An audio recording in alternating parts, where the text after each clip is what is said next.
Hello बच्चों, let's read the question. The question says a bird is sitting at a distance of 100 meters from a hunter.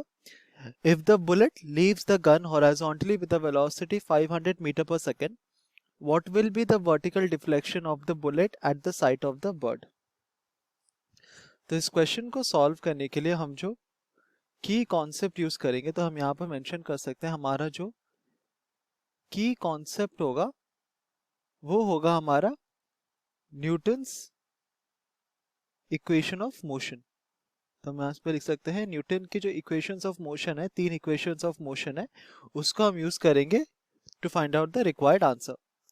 तो question में कहा गया कि हमारे पास एक हंटर है, तो लेट अस अज्यूम दैट ये हमारा हंटर है इस जगह पे और इसके पास एक गन है।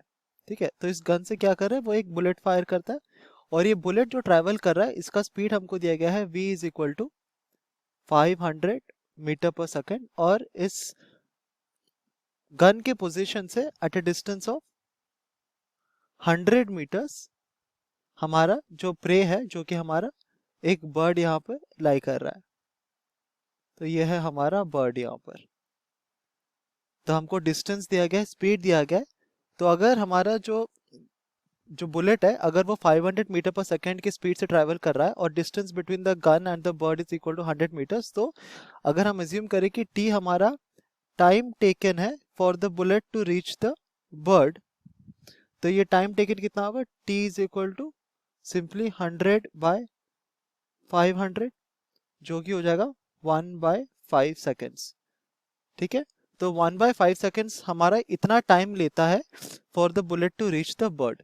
अब क्वेश्चन में हमें पूछा गया कि what will be the vertical deflection of the bullet at the site of the bird. इसका मतलब है कि अभी हमने देखा कि 1.1/5 सेकेंड्स में हमारा बुलेट क्या करता है, पोजीशन ए से पोजीशन बी तक मूव करता है। इसका मतलब आफ्टर 1.5 सेकेंड्स हमारा बुलेट जो है वो पोजीशन बी पे है।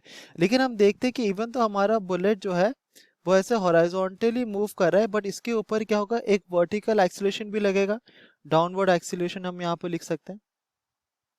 और ये डाउनवर्ड एक्सीलरेशन क्यों लगेगा, because of the earth's gravity. तो ग्रेविटी की वजह से हमारा जो बुलेट है जो हॉरिजॉन्टली फायर किया गया है वो क्या करेगा, थोड़ा थोड़ा सा वर्टिकल डिस्प्लेसमेंट भी करेगा। और ये जो वर्टिकल डिस्प्लेसमेंट होगा जिसको हम लिख सकते हैं एस वर्टिकल, ये कितना होगा, ये हो जाएगा simply ut plus half at square. अब हमारा जो इनिशियल वेलोसिटी है वो है 0, क्योंकि इनिशियली जब हम बुलेट को फायर करते हैं तो उसका वेलोसिटी 0 होता है और उसके बाद वो अपना स्पीड पकड़ता है।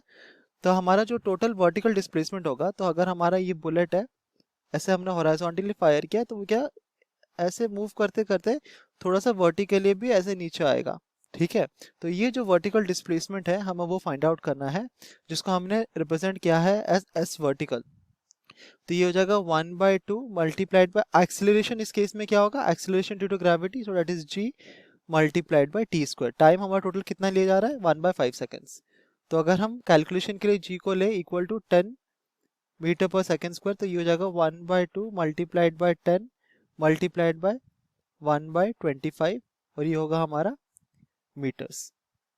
तो दिस इज इक्वल टू, अगर इसको हम कैलकुलेट करेंगे तो 1/25 मतलब ये हो जाएगा 1 और ये हो जाएगा 5, ये हो जाएगा 1, ये हो जाएगा 5।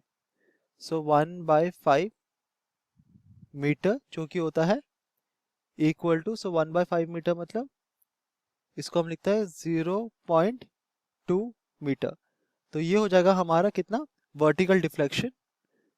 इसको हम रिप्रेजेंट कर सकते हैं, ये है हमारा कितना वर्टिकल डिफ्लेक्शन। इसका मतलब अपने हॉरिजॉन्टल पाथ से 0.2 मीटर्स ये वर्टिकल डायरेक्शन में डिफ्लेक्ट करेगा eight the site of the bird.